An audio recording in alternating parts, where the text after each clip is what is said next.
सर्दियों की एक खौफनाक रात थी। शहर के पुराने रेलवे स्टेशन पर अजीब खामोशी छाई हुई थी। प्लेटफॉर्म पर लगे बल्ब बार बार झपक रहे थे और ठंडी हवा सुनसान रास्तों में सीटियों जैसी आवाज़ पैदा कर रही थी। रेहान, जो कॉलेज का तालिब इल्म था, अपनी कोचिंग ख़त्म होने के बाद जल्दी जल्दी स्टेशन पहुंचा, मगर अफसोस आखिरी ट्रेन जा चुकी थी। उसने थके हुए अंदाज में बेंच पर बैठते हुए घड़ी देखी। रात के 12 बज चुके थे।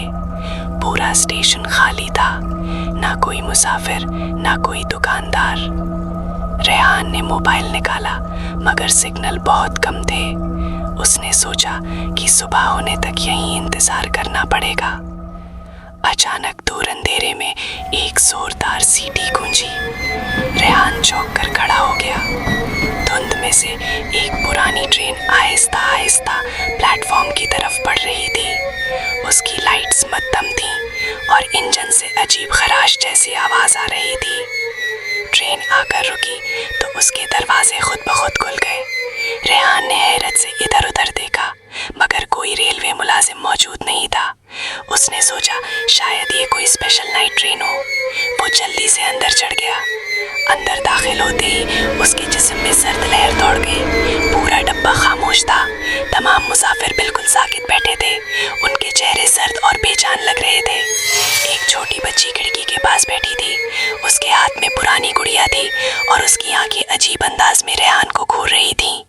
रेहान घबरा गया। उसने एक आदमी से पूछा, ये ट्रेन कहाँ जा रही है? मगर उस आदमी ने कोई जवाब न दिया। अचानक डब्बे की लाइट्स तेजी से झपकने लगी। इसी लम्हे एक बूढ़ी औरत आहिस्ता से अपनी सीट से उठी। उसका चेहरा खौफनाक हद तक सफ़ेद था। वो रेहान के करीब आई और सरगोशी में बोली, तुम्हें यहाँ नहीं आना चाहिए था। रेहान का दिल जोर जोर से धड़कने लगा। तभी स्पीकर से खराश भरी आवाज़ सुनाई दी, सन 1998 की हादसाती ट्रेन रवानगी के लिए तैयार है। रेहान के हाथ कांपने लगे। उसे फौरन अपने अबू की बात याद आई कि कई साल पहले एक ट्रेन खौफनाक हादसे में तबाह हो गई थी और उसमें मौजूद तमाम लोग मर गए थे। रेहान ने दोबारा मुसाफिरों की तरफ देखा।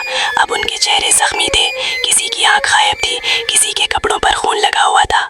अचानक सबने अपनी गर्दनें रेहान की तरफ मोड़ ली।